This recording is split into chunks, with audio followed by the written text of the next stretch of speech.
But in 2/3 of boroughs, an average 2-bed flat costs more, as Helen Mulroy explains.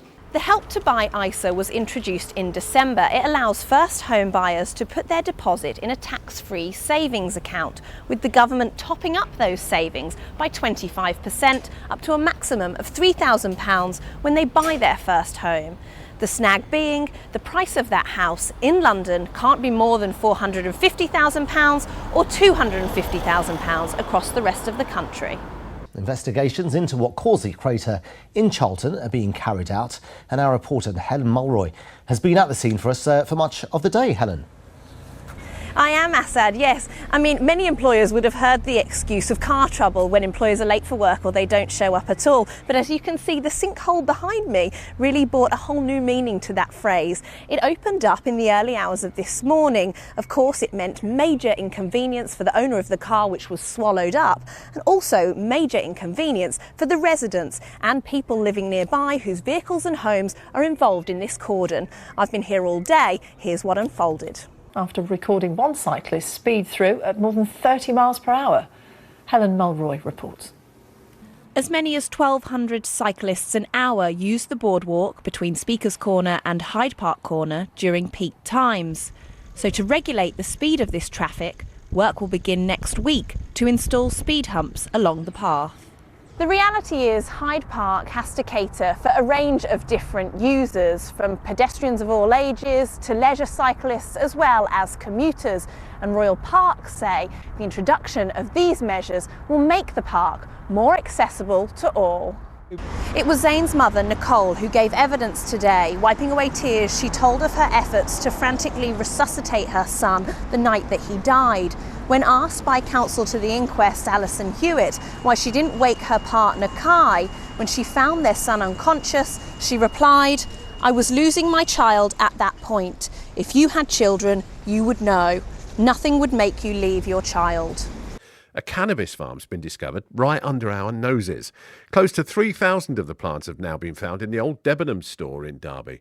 It makes it potentially one of the largest illegal farms discovered in the United Kingdom. Well, our reporter Helen Mulroy can bring us the latest. Goes back to last Thursday, doesn't it, Helen? It absolutely does, yes.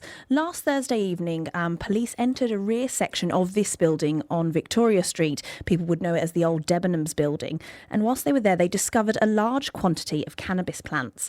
Officers spent the weekend removing the plants and all the equipment that goes along with it, which we understand includes lamps and ventilation equipment. And we do have a video of that work, which police were undertaking over the weekend, on our Facebook page. Then this afternoon, we've had a further update to say that another 1,000 cannabis plants have been found. That brings the total to almost 3,000 plants. These were discovered, officers were searching a different section of the building, a more tricky section of the building to access. And this discovery now makes it a potentially one of the largest illegal farms ever discovered in the UK. More than 60 different languages are spoken, and some of the pupils come from conflict areas. Yet with the help of charities, students and teachers are overcoming those challenges. The Queen's Trust funds a number of youth charities, the Duke of Edinburgh Award, the National Youth Orchestra and Teach First, to name but a few.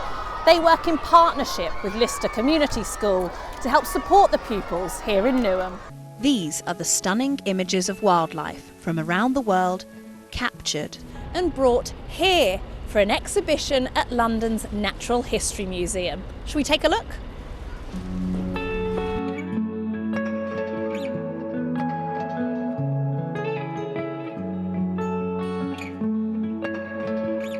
The 100 finalists in the Wildlife Photographer of the Year award are already on display here, but one category is still yet to be decided. That's the category of People's Choice.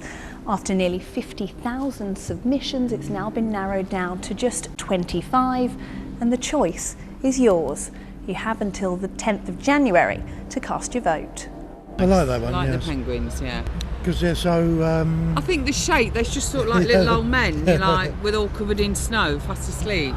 They look cute. Yes. They always look so innocent, don't they? That's pretty exciting with the monkeys in the snow. I think it's absolutely fantastic. Are you looking forward to seeing the exhibition if you go inside? Hugely. I think you guys are as well, aren't you?